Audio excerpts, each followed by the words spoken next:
రేపు నిన్ను చంపితే ఏమవుతుందని అడుగుతున్నా నేను. దీనికి సమాధానం ఉందని అడుగుతున్నా.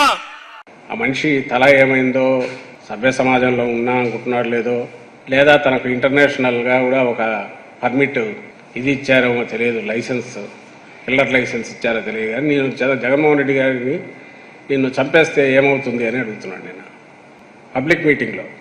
సెనిలిటీ అనుకోవడానికి లేదు. ఎందుకంటే మొన్న ఆయన ఎక్కడో నిలబడి రాళ్ళు ఒక్కొక్కరు రాయి తీసుకొని కొట్టండి అనగానే సాయంత్రం విజయవాడలో ఓడోడో కొట్టాడు.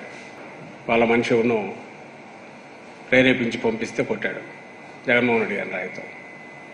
సో ఆయన డెస్పరేషన్లో మాట్లాడుతున్నారా, లేక కోల్డ్ బ్లడెడ్ పర్పెట్రేటర్ లాగా, కుట్రదారులాగా మాట్లాడుతున్నాడా, దాన్ని ఎట్లా చూడాలో నాకు అర్థం కావట్లేదు. మాట్లాడే మాటలు మాత్రం నాయకుడు కాదు. Please subscribe. Please subscribe. Please subscribe to Haripriya's Media. Haripriya's Media.